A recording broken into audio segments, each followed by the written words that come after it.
Here's something most people never think about.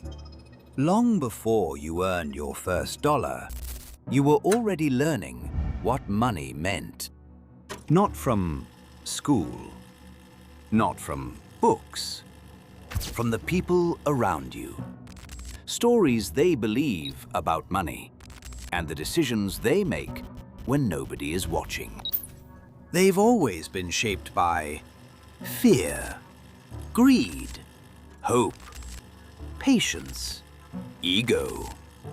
The true nature of money is a constant dance between numbers and human nature. Ignore the numbers and you'll stay broke. Ignore human nature and the numbers won't save you. Whether you realized it or not, your first financial education probably happened at the dinner table or in the back seat of your parents' car. Maybe you heard, "Money doesn't grow on trees." We're just not the kind of family that has money. Or my personal favorite, we'll buy it next month. Apparently, next month is a magical place where everything gets cheaper. It is fair to say that we all come from different parts of the world, families holding different values. The problem isn't hearing these phrases. The problem is believing them without ever questioning them. Because those small beliefs quietly become habits, and those habits often become your financial future. Today, we're going to explore not how to get rich overnight, but the hidden psychology behind money. You probably didn't choose your first beliefs about money. You inherited them, not genetically, psychologically. Imagine growing up during the Great Depression. Banks were failing, people lost their savings, jobs disappeared almost overnight. If your parents lived through that, what do you think they taught their children? Probably something like, save everything, cash is safe, don't take unnecessary risks. And honestly, given what they experienced, that made perfect sense. Now, imagine someone growing up decades later during one of the longest bull markets in history. Everywhere they looked, people were talking about investing, stocks, index funds, retirement accounts. Completely different environment, completely different beliefs. It's funny, two people can hear the word investing and one imagines opportunity, the other imagines losing everything. Same word, different childhood. That's why financial literacy isn't just about numbers. It's about understanding the stories you've been carrying for years. Ask yourself, when you hear the word money, what's the first feeling that comes to mind?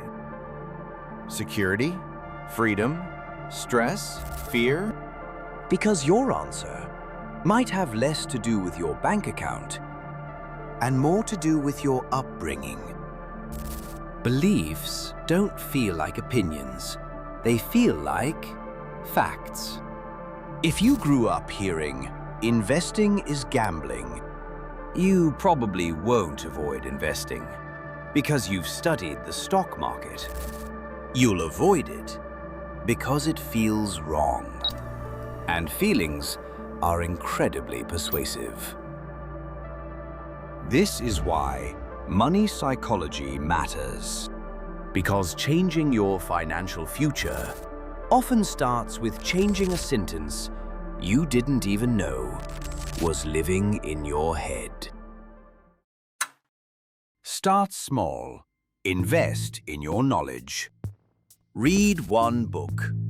Learn what an ETF actually is. Understand risk.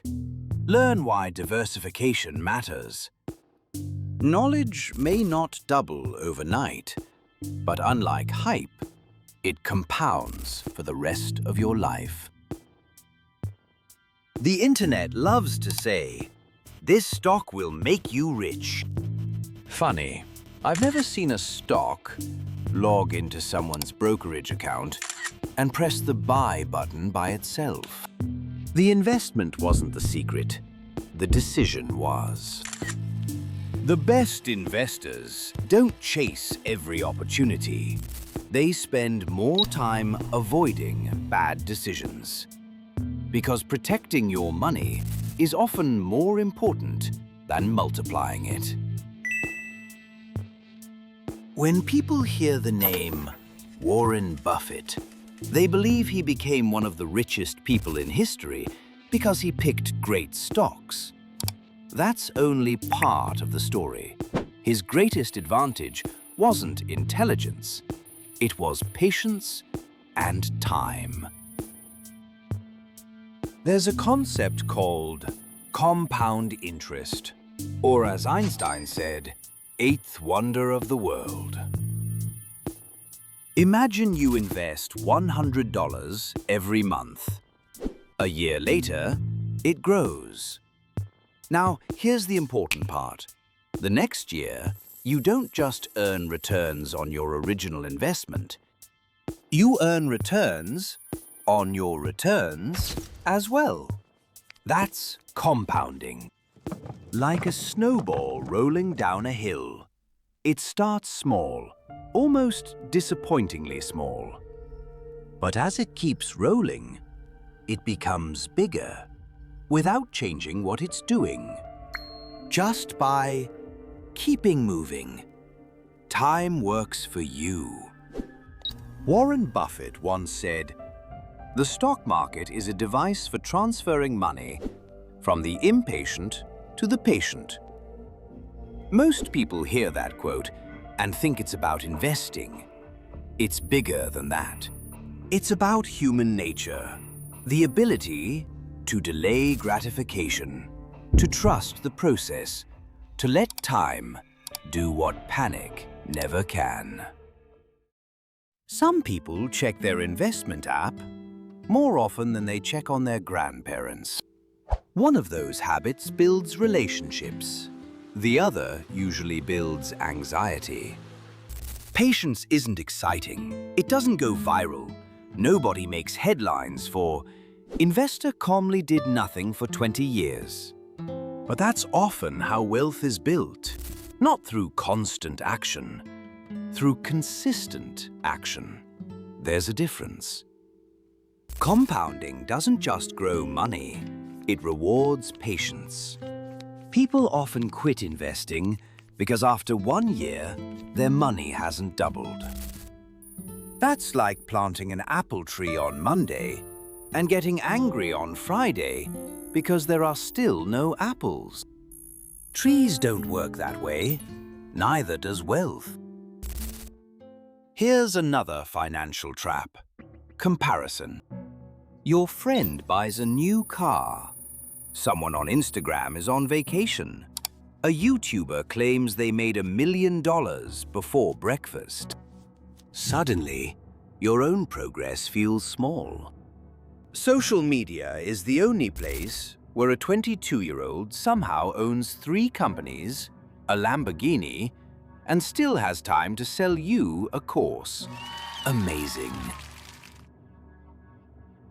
The problem isn't inspiration. The problem is forgetting that you're comparing your real life to someone else's highlight reel. Comparison quietly pushes people into bad financial decisions. Buying things they don't need, with money they don't have. To impress people who probably aren't paying attention anyway. Real wealth isn't looking rich, it's having choices. The freedom to say no. The freedom to walk away. The freedom to sleep without worrying about next month's bills.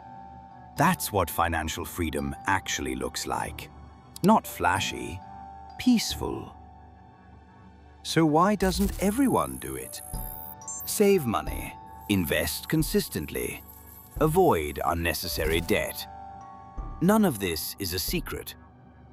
Because knowing and doing are two completely different skills. Knowledge doesn't automatically change behavior. Action does. This is where discipline quietly enters the picture. Not the kind you see in motivational videos. The boring kind.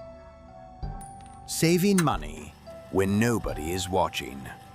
Investing even when everyone else is chasing the next hot opportunity. Making decisions your future self will thank you for. Those decisions rarely feel exciting, but they often change your life.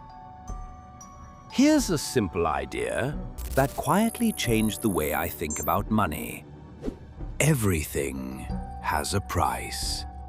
Not just financially. Every decision costs you something. Staying up until 2 a.m. watching videos is free until your alarm goes off at 6. Suddenly, it becomes very expensive, just not in dollars. Choosing to save money has a price. It might mean saying no today. Choosing to spend everything also has a price.